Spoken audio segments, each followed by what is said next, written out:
সুপ্রিয় দর্শক, সবাইকে আমার চ্যানেল এক্স বোরিং টিচারে আমন্ত্রণ জানাচ্ছি। আমি আল আমিন।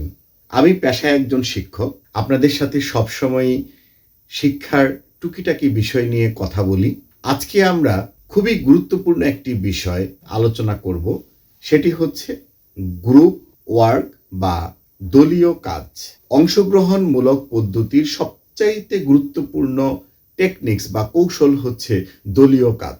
দলীয় কাজ খুবই গুরুত্বপূর্ণ, কারণ এই দলীয় কাজের মাধ্যমে একটি শ্রেণীর সকল শিক্ষার্থীকে অংশগ্রহণ করানো সম্ভব এবং পাঠের মধ্যে তাদের যে কন্ট্রিবিউশন, পাঠ নিয়ে যে চিন্তা করা অথবা পাঠের থেকে যে অর্জিত জ্ঞান অর্জন হবে তার যে ব্যবহারিক প্রয়োগ, এটি এই দলীয় কাজের মাধ্যমে করা সম্ভব। এবং এই দলীয় কাজের মাধ্যমে একটি শ্রেণীকক্ষে অগ্রসরগামী শিক্ষার্থী এবং পিছিয়ে পড়া শিক্ষার্থীদের সমন্বয়ে একটি সুন্দর শিক্ষার পরিবেশ তৈরি করা সম্ভব।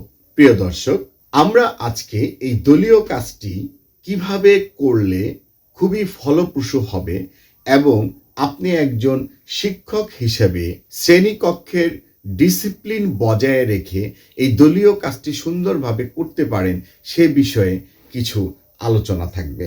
আমরা জানি যে একটি ক্লাসকে সুন্দর করার জন্য সবচাইতে যেটি প্রয়োজন সেটি হচ্ছে পাঠ পরিকল্পনা বা লিসন প্ল্যান।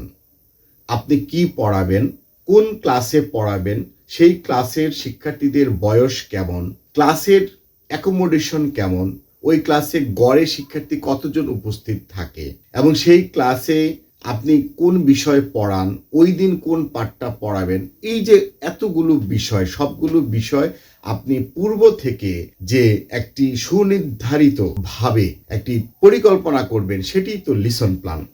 আর এই লিসন প্ল্যান আমরা জানি যে 15টি উপধাপ আছে। এই 15টি উপধাপের মধ্যে 9 নম্বর উপধাপটি হচ্ছে দলীয় কাজ। প্রিয় দর্শক, আমরা এই দলীয় কাজ করার সময় যে সমস্যাগুলো দেখি সেগুলো প্রথমে শেয়ার করি। যেমন দলীয় কাজ, যখন একজন শিক্ষক দলীয় কাজে যায় অথবা দলীয় কাজ দেওয়ার চেষ্টা করেন, তখন কিন্তু শিক্ষার্থীরা প্রচুর হইচই করে, যার ফলে পার্শ্ববর্তী ক্লাসে যিনি পড়াচ্ছেন, যিনি শিক্ষক আছেন, তাদের কিন্তু মারাত্মক ডিস্টার্বনেস হয়। তাহলে আমরা এই কাজটা কিভাবে করতে পারি? 8 নম্বর পার্ট হচ্ছে কি, লেকচার দেওয়া। যখন আমরা আমাদের মিনি লেকচারটি শেষ করব, তখন আমরা ক্লাসের যে শিক্ষার্থী থাকবে আমরা গণে ফেলবো যে ক্লাসে কতজন শিক্ষার্থী আছে। যদি 40 জন শিক্ষার্থী থাকে তাহলে আমরা 10 জন শিক্ষার্থী করে একটা গ্রুপ করব।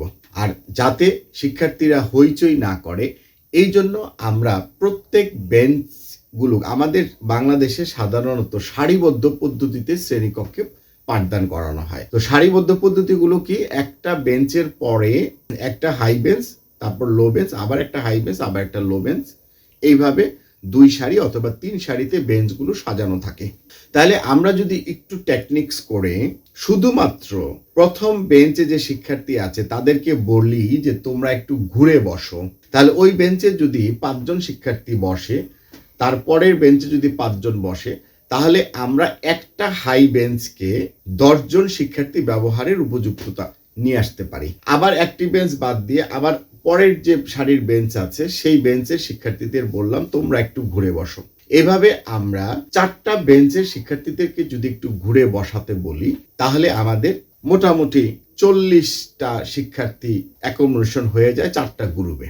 এরপর আমরা পূর্ব থেকেই 4টা কাগজে তাদের 4টা বিষয়ের দলীয় কাজ লিখে নিয়ে আসবো। প্রত্যেকটা দলীয় কাজ শিক্ষক পূর্বেই 4টা কালারিং কাগজ, একটি হলুদ কাগজ, একটি সবুজ কাগজ, একটি হোয়াইট কাগজ, এভাবে আমরা 4টা কালারিং কাগজ এখানে ব্যবহার করব। এতে কি হয়, এতে শিক্ষার্থীদের একটু আকর্ষণ তৈরি হয় এবং দলের নামকরণ করাও সহজ হয়। যেমন নীল দল, সাদা দল, হলুদ দল, গোলাপি দল, এইভাবে দলের নামকরণটা খুব সহজে কালারের মাধ্যমে আমরা করতে পারি। এরপর যখন শিক্ষার্থীরা তাদের দলীয় কাজটি করবে, তখন আমরা আবার কি করব, সেগুলো ঘুরে ঘুরে দেখব এবং তত্ত্বাবধান করব যে ঠিক হচ্ছে কিনা। সেখানে অনেক শিক্ষার্থী দলীয় কাজে একটু চুপ থাকতে পারে, তাদেরকে আমরা বলবো যে সক্রিয়ভাবে অংশগ্রহণ করার জন্য। এবং তাদের কাজটি যখন শেষ হবে তখন আমরা একটি একটি দলকে ডাকবো এবং সেই দলে কে প্রেজেন্টেশন করবে এটা আমরা আগেই ঠিক করে দিব, অথবা তারা ডিসকাশন করে ঠিক করবে যে কে প্রেজেন্টেশন করবে। তাদের নাম আমরা নিয়ে নিব এবং তাকে ডেকে সেই প্রেজেন্টেশনটা শুনবো এবং তাকে ফিডব্যাক দিব। প্রিয় দর্শক, এভাবে যদি আমরা দলীয় কাজটা শ্রেণীকক্ষে করতে পারি, আশা করা যায় যে সেই শ্রেণীর যে পাঠটি থাকবে ওই দিনের, সেটি অত্যন্ত প্রাণবন্ত হবে এবং শিক্ষার্থীরাও খুব আনন্দ উদ্দীপনার সাথে সেই পাঠটি গ্রহণ করবে এবং আপনি একজন বোরিং শিক্ষক না হয়ে একজন স্মার্ট শিক্ষকে পরিণত হবেন এবং আপনার সুনাম এবং খ্যাতি চারদিকে ছড়িয়ে পড়বে। প্রিয় দর্শক, তো আজকে আমরা আলোচনা করলাম লিসন প্ল্যানের একটি গুরুত্বপূর্ণ বিষয়, সেটি হচ্ছে গ্রুপ ওয়ার্কস বা দলীয় কাজ।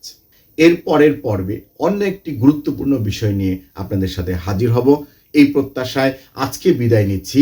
ধন্যবাদ সবাইকে।